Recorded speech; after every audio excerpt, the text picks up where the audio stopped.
El cine, las series, son una ventana para conocer gente que es tan particular, tan distinta de nosotros en sus costumbres, en las creencias, en la manera y al mismo tiempo tan similares y que son un reflejo de nosotros y vemos que las cuestiones centrales de la humanidad y que la gente desea es básicamente lo mismo. Daniel Dreyfus, bienvenido a 35 milímetros, un espacio de cine y series. ¿Cómo estás? Súper bien, contento de estar aquí. ¿Cómo te trata Colombia? Primera vez acá. Primera vez en Colombia, estoy muy contento de estar aquí, muy entusiasmado. Eh, yo crecí, no al lado porque Sudamérica es grande, pero crecí en Brasil. Creo que estar aquí me permite comprender que tenemos mucho en común, ¿no? Me siento a veces en casa en Colombia porque creo que somos muy cercanos.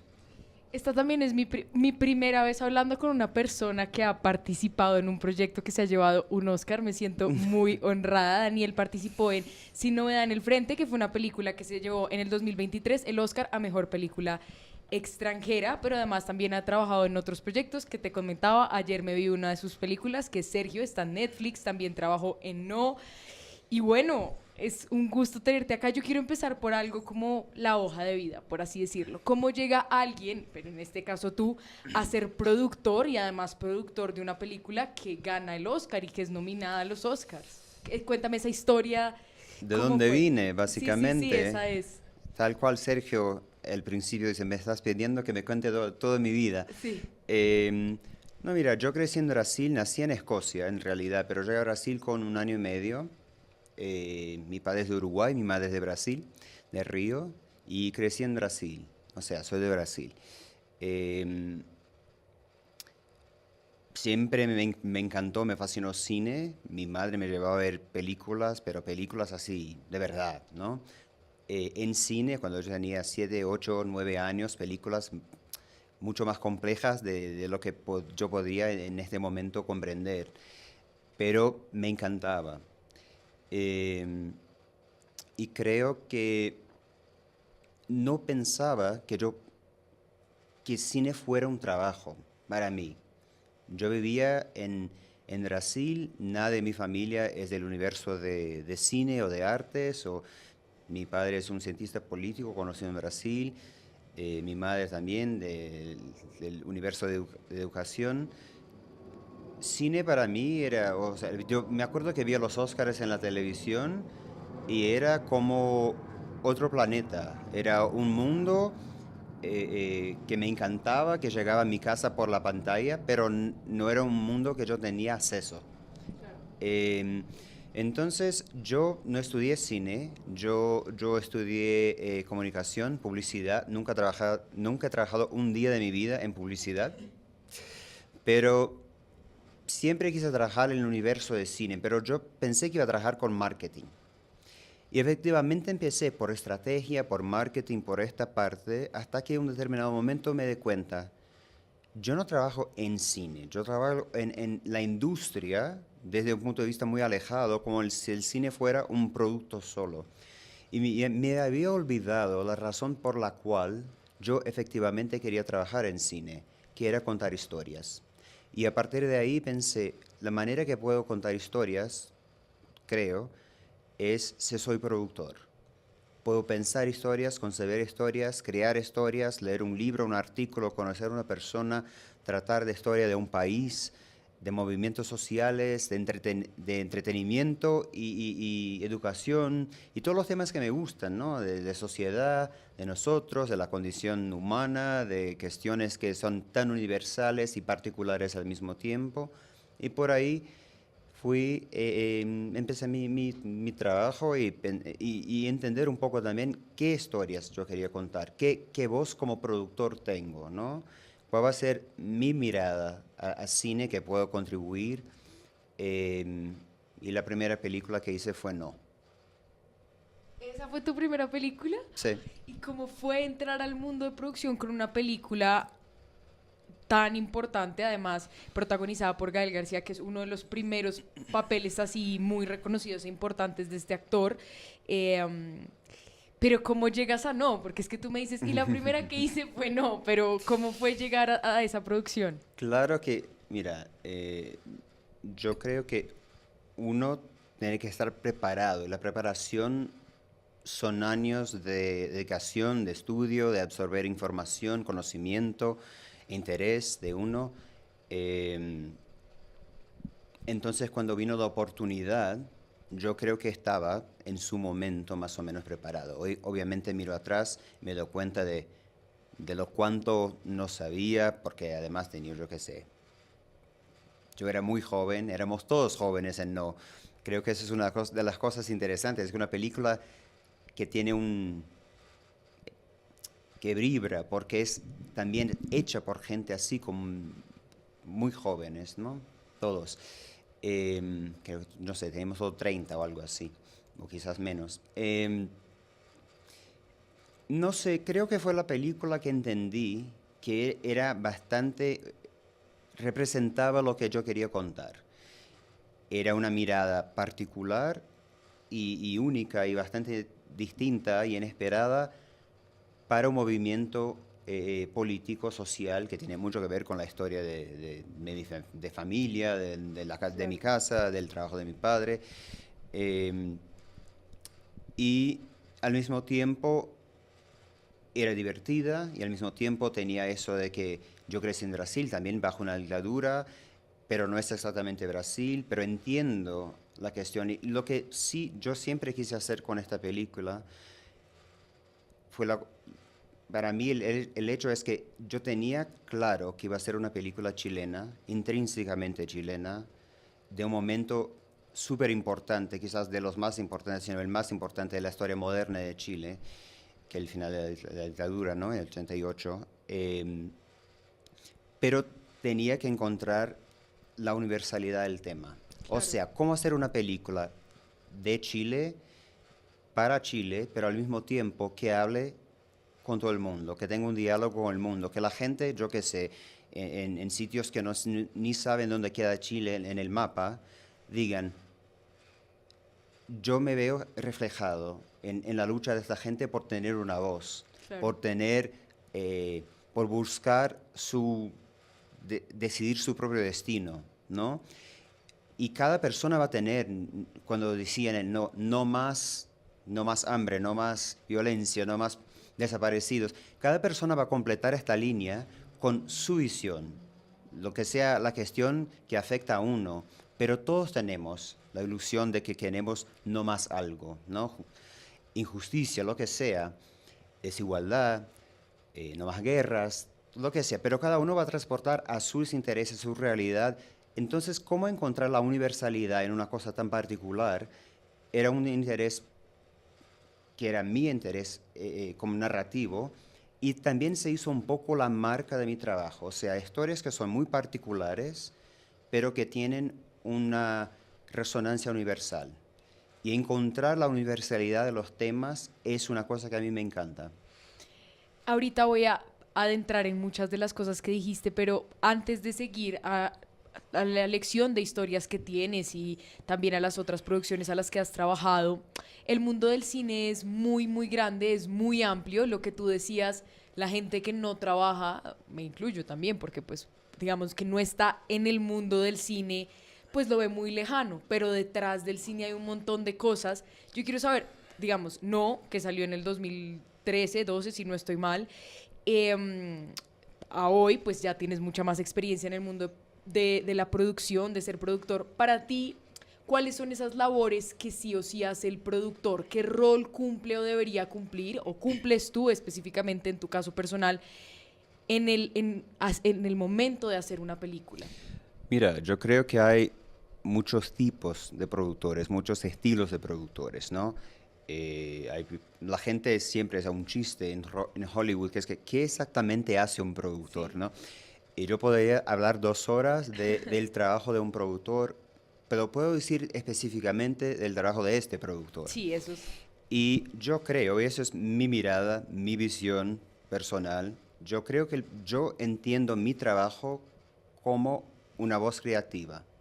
Yo no pienso en mi trabajo, mi contribución no es encontrar plata. no es dinero, no es pedir ayudas a gobiernos. Esto sí es una necesidad, porque sin la plata no puedo contar mis historias, pero yo soy un contador de historias. Yo pienso, cuando la gente me pregunta muchas veces, ¿pero tú eres productor o haces cine? No entiendo esta distinción.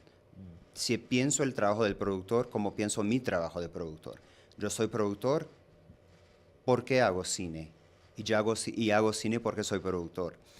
Los proyectos, ni todos, pero muchos de mis proyectos empezaron conmigo, con una visión que yo tenía de un libro, de un guión que me llegó y yo tengo una mirada, una versión de esta historia que me interesa. Menos violencia, menos acción, personaje. El protagónico no es el protagónico, el de reparto es el protagónico de esta historia. No, la historia empieza solo de la mitad al final. Entonces yo soy muy cercano al material, a la palabra escrita, a la historia que se va a contar. Entonces muchas veces cuando empiezo un proyecto, yo sé básicamente qué película veo yo al final. Entonces voy intentando, obviamente, alinear los elementos que me lleven a ese camino, como un mapa de un tesoro que tiene ahí una línea.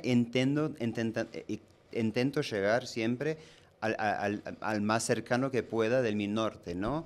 Obviamente, una vez que venga un director o directora, esto todo se va a ver por los ojos de esta persona y la voz de esta persona, porque al final de cuentas, si no fuera para tener la voz de un director, la mirada de un director, todo lo que hace la sensibilidad de una persona, de un director, ¿por qué tener un director? Entonces es claro, obvio, que una vez que venga el director es visto por la mirada de esa persona, pero yo ya pensé qué película quería incluso antes de buscar el director. ¿Por qué voy a buscar el director A, B, C o Z si no sé por si cada uno de estos o de estas me va a regalar o presentar una película completamente distinta? Entonces, conocer la sensibilidad de cada persona, el trabajo de cada persona, qué están haciendo en cada país, en cada cultura, en cada sitio del mundo de cultura, de cine, en consumir cine, consumir series, consumir las historias, es parte de mi trabajo de productor para saber incluso qué está haciendo la gente. Y cuando tengo una historia, ¿para quién sería este proyecto? ¿Quién sería el director ideal? Y hago una lista que obviamente tiene que tener muchos, porque conseguir los directores es difícil. Y además son cosas muy personales. Hay directores que me dicen, Daniel, me encanta esta historia, quiero verla, pero no soy la voz que debe contarla. Y esto es súper importante, porque una persona va a vivir años con un proyecto. Y es una cosa muy personal. Quiero que aterricemos también eso a Sin Novedad en el Frente, que nuevamente digo, ganó el Oscar a Mejor Película extranjera en el 2023. Hablemos cómo fue el proceso de Sin Novedad en el Frente, porque en el BAM, que fue donde nos conocimos, tú contaste que este fue un proyecto que te llevó años, porque la gente no creía en el proyecto. Sí. Y ahora resulta que el proyecto es... Sí, o sea, diríamos acá, el que sabe, sabe, pero ¿cómo es el proyecto? ¿Cómo te enteras? Todo lo que me dijiste ahorita, llevémoslo como a la materia, a lo que pasó con Sin Novedad en el Frente. Yo recibí un guión, pero hace muchos años, 10 años, yo algo así. Y era un guión ya del libro, obviamente, del clásico, pero era otra sensibilidad de proyecto. Era quizás más acción, otro tono de historia, de otra sensibilidad de historia, y yo pensé, tiene mucha calidad, pero hay una versión de esta historia que es mi versión de esta historia.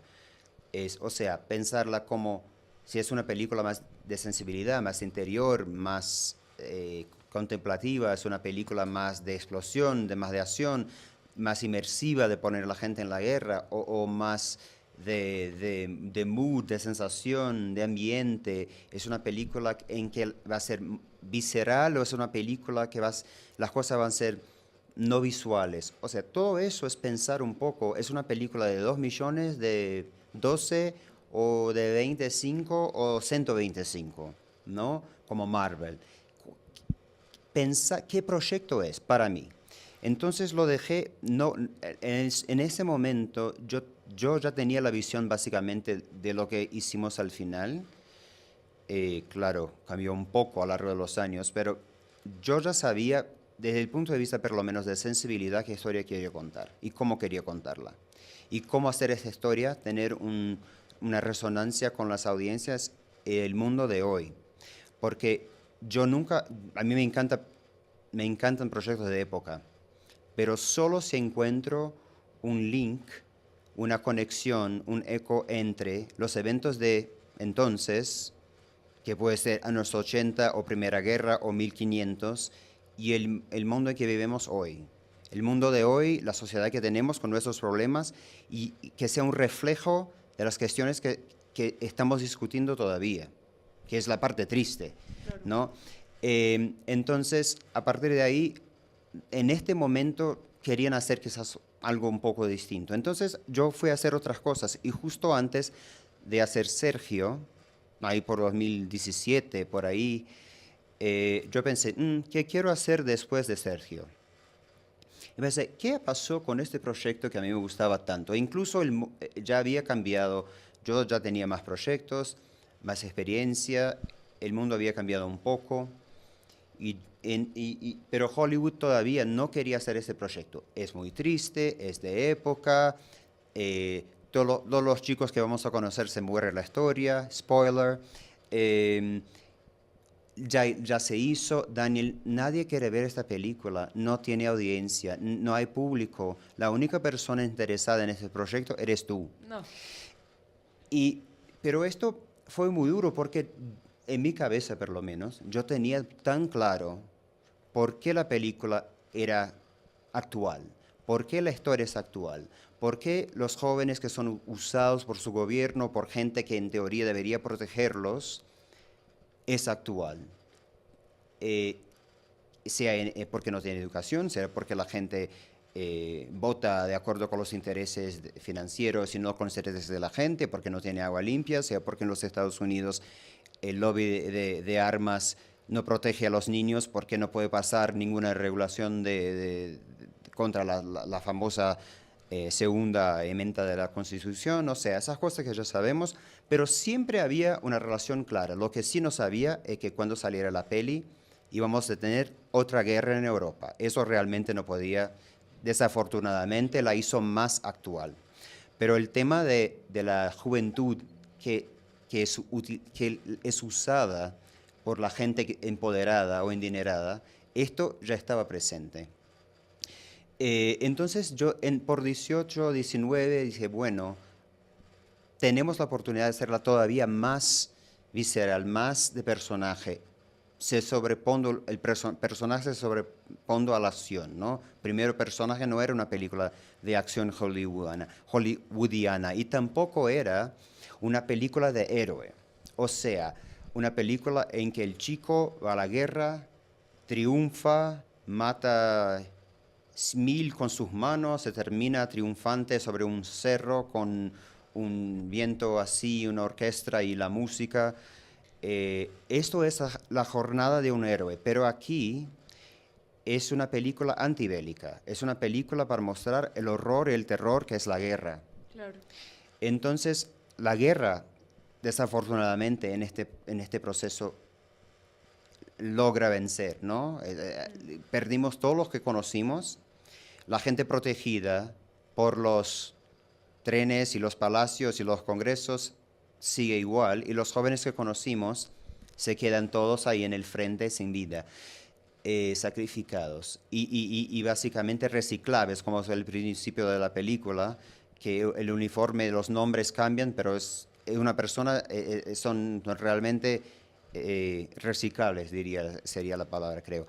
Entonces, cuando llegamos por 19, 20, me di cuenta que Hollywood no iba a ser la película, que no fuera una película de acción y una película a mi manera, digamos. Entonces dije, mira, yo creo que la manera de hacer eso hoy,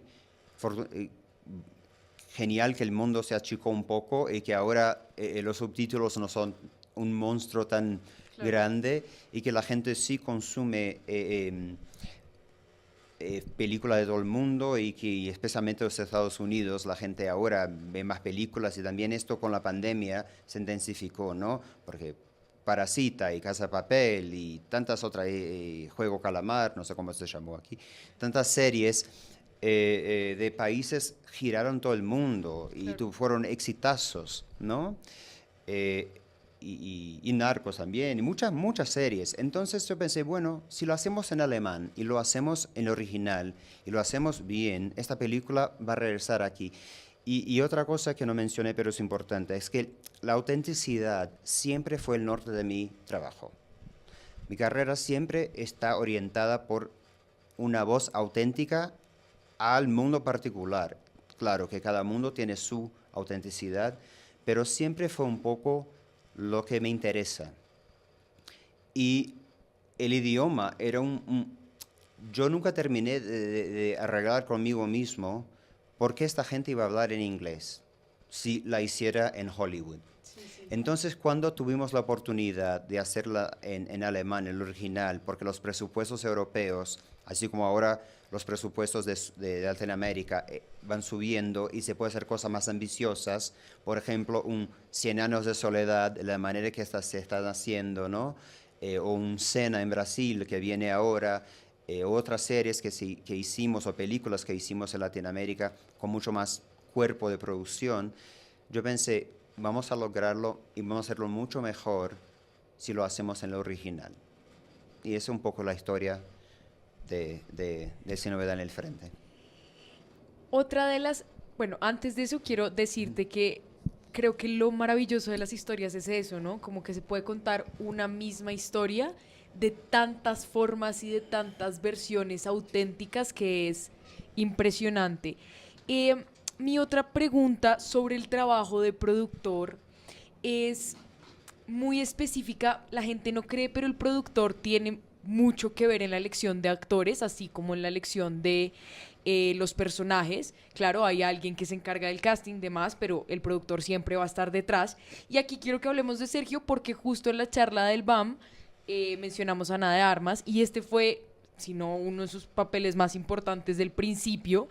Y tú decías que alguna vez te preguntaron, ¿y Ana de dónde salió? Y tú, de acá, porque fue, o sea, fue una actriz que tú presentaste, era una opción que tú tenías, y eso pasa con varios actores, ¿no? Que un productor dice, yo veo aquí potencial, mucho talento, lo llevas a una producción, y ahora Ana de Armas es una actriz que hemos visto ya en muchas producciones, una muy buena actriz.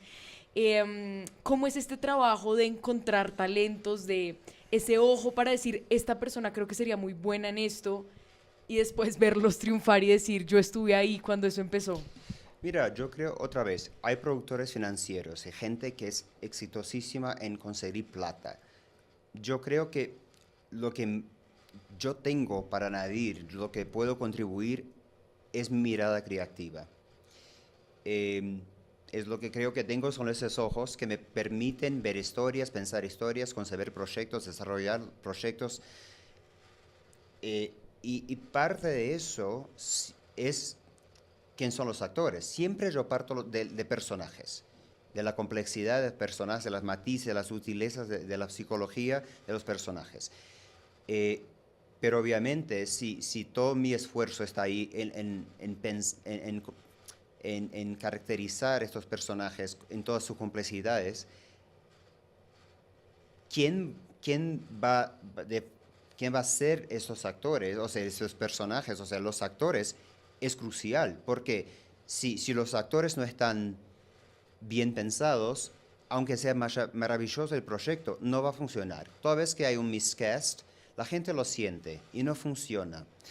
No funciona poner una persona súper famosa, pero que es equivocada para el papel, eh, porque es la manera de venderla, y esto sucede. Y tengo esta presión también Claro. de poner gente que tiene, entre comillas y muchas comillas, por favor, valor de mercado. Eh, en el caso de Ana, yo tuve el privilegio en su momento de que Netflix me permitió, yo pregunté, ¿vamos por el camino de autenticidad? En el personaje de Carolina, o sea, Carolina es de Argentina, y pregunté, ¿Vamos por el camino de un hispanohablante, una hispanohablante, o vamos por, que puede ser, yo qué sé, no tiene que ser específicamente de Argentina, pero puede ser de Colombia, de Brasil, o de España, o de Cuba, o vamos por un nombre más conocido, que sea americana, australiana, inglesa. Y en ese momento, crédito del estudio, que me dijeron, no, vamos por el camino auténtico. Ahora la pregunta es quién. Y yo me acordé de una actriz que había visto, que conocí el trabajo en Madrid, que todavía no era conocida en los Estados Unidos, incluso había hecho algo más de género. Creo que había hecho una película o más de una en los Estados Unidos, pero más en universo género. No había nada literal que yo pueda decir, esta película dramática, en esta película tiene un papel muy parecido, equivalente, o tiene emociones similares. Pero es eso, es mirar a una persona, a una actriz, en este caso, a un talento extraordinario que es Ana, porque es una estrella, es una gran actriz, es súper versátil, es además una gran persona. Me encantó trabajar con ella, espero repetirlo pronto. Y pensar, esta chica es una estrella. En su momento era una chica, pero esa chica es una estrella, no sé exactamente quién es y dónde vino. Entonces, cuando la presenté, obviamente yo tenía otras opciones, incluso es necesario desde el punto de vista del estudio tener otras, porque la persona puede no estar disponible, puede decir que no le interesa el papel. Hay miles de razones por las cuales un actor no hace o hace un papel. Pero yo dije, mira, para mí es Ana, y en segundo lugar es tan lejos que no merece la pena, hablemos de Ana. Pero en ese momento la gente no sabía quién era y me dijeron, pero ¿por qué? ¿Quién es? Primero, ¿quién es? Y segundo, ¿por qué? Y me hicieron justificarla, o sea, ¿por qué yo creía tanto en esta actriz que no era conocida hasta este momento? Y obviamente luego después explotó y es conocida mundialmente, merecidamente además. Pero es eso, yo creo que si la gente se olvida cómo llegó, la gente involucrada obviamente, se olvida cómo llegó Ana a la producción o a un estudio, me estarían quitando parte de mi valor de productor, que es reconocer algo, un talento, una historia, un guión, un actor, una actriz, cuando otros no lo ven. Porque reconocerlo después, que la gente es famosa, o que el guión tiene un premio, o que la película ganó 4 Óscares, es muy fácil. Pero cuando nadie lo conoce, cuando es una cosa más chica, sencilla, pequeña, al principio, atribuir valor a eso es mucho más difícil y arriesgado, claro, ¿no? Entonces, estoy muy contento que la encontré, estoy muy contento que vi la estrella que tiene, el brillo que tiene, y muy contento que el estudio me permitió tenerla en la peli. Creo que lo has dicho todo este tiempo, una de las virtudes más grandes de tuya como productor es encontrar historias, y encontrar historias de manera auténtica, encontrar la historia y decir, esta es mi visión y así la voy a representar. ¿Cómo escoger historias en este mundo que es tan mediático, que todo el tiempo están cambiando? O sea, por ejemplo, a mí me aterra TikTok. TikTok es una cosa en la que vemos cosas de 1 minuto y medio, por 2, y eso es lo que estamos consumiendo, y la gente consume eso. En mi medio, por ejemplo, ya nadie lee noticias, ya nadie lee noticias. El cine es diferente, pero ¿cómo pegarle a esa historia que uno diga, en este mundo donde nadie se detiene un segundo, esta historia la gente va a entrar a un cine o la va a mirar en Netflix 2 horas, 1 hora y media? ¿Cómo haces para escoger eso? Es difícil en este momento saber qué quiere el mercado y qué quiere la gente, pero yo creo que las buenas historias, las historias que son universales, son atemporales. Hay obviamente cosas que están, entre comillas, de moda.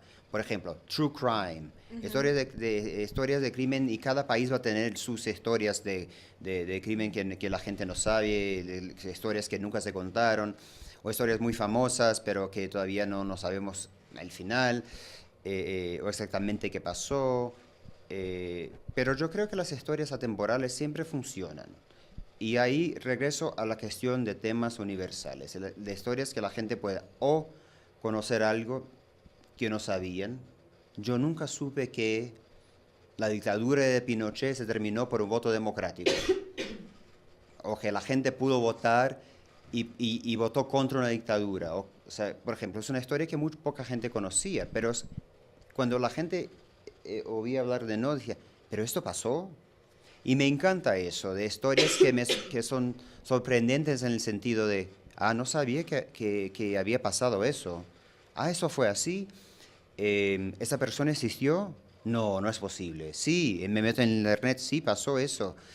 Me encanta descubrir cosas que no sabía, descubro cada rato. Y eso descubro en museos, caminando, una anécdota que alguien me cuenta, en un libro, en otra película. Y vamos por ahí.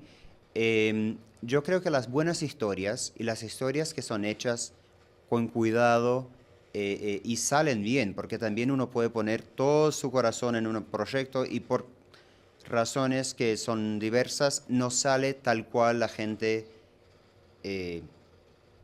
la intención de la gente. Yo creo que todos van generalmente con buenas intenciones, pero cuando sale bien, ¿no? Cuando ese mix ahí de ingredientes tan sensibles sale bien, yo creo que las buenas películas siempre encuentran su público. Obviamente hay casos puntuales de películas que estrenaron justo antes de una cuestión climática, justo antes de una elección, justo antes de una crisis social, justo antes de COVID. Sergio, por ejemplo, que se estrenó en mayo de 2020. O sea, teníamos muchísimas cosas planeadas y estrenos en las Naciones Unidas y el estreno en Brasil, de donde viene Sergio. Y esto no se pudo hacer. Desafortunadamente es una película que quizás sí fue un poco impactada en su visibilidad por el momento. Claro. Pero yo espero que las películas encuentren más o menos su público, ni que sea porque la gente consume sin parar y la gente va a decir, mira, yo vi una película genial de un país que no sé dónde está, pero es buenísima. Y porque ahora también las novelas de Turquía son súper populares en Latinoamérica. Sí. Y ahora un intercambio ahí cultural que es súper rico y lindo, ¿no? Como debería ser. O sea, el cine, las series, son una ventana para conocer gente que es tan particular, tan distinta de nosotros en sus costumbres, en las creencias, en la manera y al mismo tiempo tan similares. Y que son un reflejo de nosotros y vemos que las cuestiones centrales de la humanidad y lo que la gente desea es básicamente lo mismo. Y conocer gente que cree distinto, que de los costumbres culturales, la gente que es esto, que es distinta y tan cercana, para mí es lo más bonito que el cine me permite. Cuando voy a ver una película de un país que veo muy poco, siempre hay un país que es la primera película de este país que he visto en mi vida. Siempre me interesa un montón, me gusta la película o no, que es una ventana, es un privilegio tener una ventana a la vida, la cultura, los costumbres, la sensibilidad, el ritmo de lo que comen, cómo son las casas por adentro, cómo demuestran o no demuestran afecto. Todo eso se puede ver un poco por una peli. Claro. Y incluso yo creo que si la gente tiene curiosidad por el universo en que vivimos, por el mundo, por culturas distintas, el cine es una ventana y es un privilegio. Mi última pregunta está muy relacionada a esto que dices y ya, es el cine en general. No, digamos, una persona que está dentro de la industria del cine, ¿cómo ve, digamos, la realidad del cine en este momento? Porque, por ejemplo, ahorita lo mencionamos por encima, pero Sin Novedad en el Frente es una película ganadora del Oscar, que Hollywood, por ejemplo, que si alguien le pregunta cine, lo más probable es que se le venga a la cabeza a Hollywood, dijo, no me interesa. Probablemente Hollywood busca un tipo de películas que sean más taquilleras o que sean más vendedoras o que tengan, no sé, incluso que hagan más plata. No sé, no conozco muy bien. ¿Tú crees que en algún momento, por esa misma necesidad y empeño de encontrar algo que venda y que venda en esta sociedad que estamos consumiendo, y ese es el único interés, quiero que esta película venda, quiero que esta película sea taquillera, vamos a perder de lado las buenas historias o está todo este otro lado del cine independiente también que creo que ha cogido mucha fuerza? ¿Cómo ves tú eso que lo vives a diario? Mira, yo creo que ahora estamos en un momento muy complejo, ¿no? La industria independiente americana específicamente, está en un momento muy difícil, porque tuvimos COVID y tuvimos año pasado las huelgas que fueron sí necesarias, obvio, pero fueron largas y el resultado de eso es que la industria independiente está en un momento muy complicado. Creo que la gente está pensando en historias que se pueden quizás garantizar que van a funcionar. Y si la gente va por lo que es conservador en este sentido, arriesga menos, hay muchas historias que no se van a contar. Hay historias de directores, novelas quizás que no se van a... porque no es hay el factor riesgo, ¿no? O sea, es más arriesgado contar una historia en que la ejecución va a determinar la vida del proyecto. O sea, esta historia, contada de manera excepcional, puede ir a los Oscars, pero de manera no excepcional. Se nos llega aquí al nivel AAA y es el estilo de película que vive de críticas, vive de premios en festivales, de reconocimiento de su calidad artística. Si nos llega a este nivel y es lo que hay que vender en esta película, entonces, ¿qué vamos a vender? Porque es mucho más fácil vender una película de acción, de terror, porque esas películas son más entre el concepto y lo que se realiza, depende mucho menos de cómo está ejecutada. De que sea brillante, muchas veces no hace falta. Tiene que funcionar en su género, pero pone más explosiones, pone más ruido, pone más efectos. Una película más sutil, un drama humano, una película de interiores, una película, otra vez, la ejecución determina la calidad y la vida de la película, es más arriesgada. Y esas películas, desafortunadamente, son las películas y las historias que yo quiero contar. Al mismo tiempo, creo que hay gente en los Estados Unidos que sí está harta de películas que son súper comerciales o películas que son solo de héroes o películas que son solo de efectos y están empezando a decir, mira, nosotros mismos decimos que no a All Quiet, Sin Novedad en el Frente, hace un par de años, pero hoy nos interesaría hacer algo así, caminar por un camino en que vamos a intentar algo un poco más nuevo y algo distinto de lo que hicimos hasta ahora. Entonces creo que sí, al mismo paso que hay una dificultad enorme y un conservadorismo por cautela, ¿no?, económica, hay también gente que está interesada en hacer cosas quizás más interesantes, más universales, que funcionen, no tienen que solo recuperar su inversión en los Estados Unidos, puede también funcionar en otros países. Y esto también permite el interés en proyectos en Latinoamérica, que historias que son latinoamericanas pero que pueden viajar, que la gente va a consumir historias de Latinoamérica en los Estados Unidos, en Europa, en Asia y entre los países de Latinoamérica, ¿no? Que las historias de Brasil, bueno, hay una cuestión de idioma, pero las historias de Brasil se pueden consumir porque son buenas, porque son interesantes, porque son innovadoras, porque están bien hechas, porque tiene gente, buenos actores, que tiene gente guapa, que sea, porque es una historia hoy muy similar a nuestra cultura o muy alejada de nuestra cultura, pero que pueden viajar, las de Colombia, Argentina, Argentina, Brasil, Brasil por otros lados, de México abajo, y que puede viajar también fuera de Latinoamérica. Entonces yo creo que estamos en un momento en que está duro, el mundo está complicado, tenemos ahí cuestiones económicas reales, hay países en Latinoamérica que en este momento tienen un histórico de cine y en este momento no pueden producir como hacían, por ejemplo Argentina. Brasil ahora está súper bien, pero hace 2 años, entre 2018 y 2022, estuvo un desastre desde el punto de vista de cultura porque no había incentivos y no había dinero y había otras prioridades, vamos a poner de manera más delicada. Y ahora no, tenemos un gobierno que sí cree en cultura y hace una inversión sustancial, potente en cultura. Entonces yo creo, y en cine particularmente, entonces yo creo que tenemos ahí una dicotomía. Tenemos un momento económico duro y tenemos la comprensión de que tenemos que arriesgar porque hay tanto material, hay tantas cosas que están saliendo todas las semanas, que necesitamos algo original, con una mirada muy particular, con la voz de un director muy particular, o interesante, o raro, o algo que sea incluso distinto de lo que estamos acostumbrados. Y eso sí podría conseguir su lugar al sol, ¿no?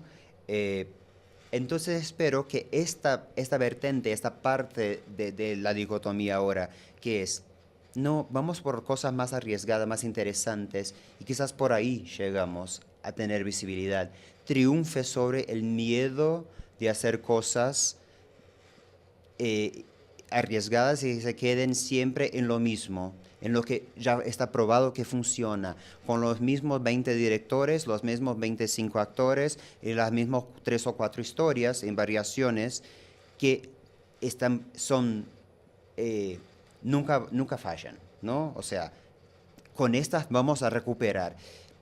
Y espero que el mercado también es de la parte de nosotros como audiencia, que tenemos que responsabilidad. Claro, tenemos que tener el interés de mirar no solo lo que es más fácil consumir, porque estamos cansados, los días son largos, la vida es dura y a veces queremos llegar en casa y ver una cosa que no me haga pensar y es fácil. Entonces, pero también parte de nosotros descubrir una serie que en una plataforma no creía mucho, pero la gente le agrega valor y ahí es un exitazo. Y dicen, si eso funcionó, vamos a apostar en este director o guionista o ese actor y otras cosas como esas, ¿no?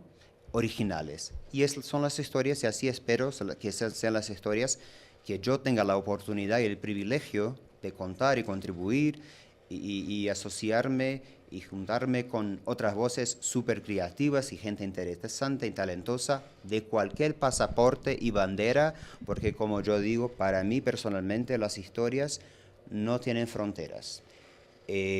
Yo he producido en varios países, en varios idiomas. Yo no soy un productor que porque soy de Brasil, produjo en Brasil. Porque vivo en Los Ángeles, produjo en los Estados Unidos. Si las historias interesantes para mí están en Asia, en Sudamérica, en Colombia, en España, en Alemania, yo voy donde están las historias. Sí puedo. Si tengo la posibilidad, si tengo acceso, si quieren que esté, yo voy por donde están las historias. Y las historias me llevan. Pues qué lindo, Daniel. Creo que me resuena mucho lo que dices porque similar también, por eso escogí estudiar periodismo, contar historias, diferentes visiones. Sí, como también entender eso, que nuestra realidad no es la única en muchas cosas. Fue un honor poder hablar contigo, entender más del cine, saber que hay detrás de alguien que trabajó en Sin Novedad en el Frente, que conoce a Ana de Armas. Y sí, ojalá como audiencia también empecemos a responsabilizarnos de lo que consumimos y de que nos abramos también otro tipo de historias que no sean solamente estadounidenses, no solamente de nuestro país, sino la cantidad de cultura, la cantidad de gente que hay por fuera que nos puede impactar realmente es gigante. Entonces, Daniel, mil gracias. Ya sabes que aquí a Colombia, cuando quieras, estás bienvenidísimo. Muchísimas gracias. Estoy súper entusiasmado. Voy a viajar por Colombia porque yo no podría venir a Colombia y no ir a conocer Colombia. Entonces voy a Medellín, voy a Cartagena, voy a Parque Tayrona. O sea, voy a pasear un poco y pensar, claro, locaciones para proyectos. Nuevas porque historias. Quiero regresar. Los proyectos también son una manera de regresar. Y tengo que agradecer a ti por el tiempo, a Colombia por la recepción tan calurosa y la gente que me permitió estar aquí, que es el BAM y Proimágenes, y espero estar de vuelta pronto, con aquí, películas quizás. Claro que sí, aquí te esperamos para volver a conversar, para ver tus nuevos proyectos. Y bueno, eso es todo por este episodio 35.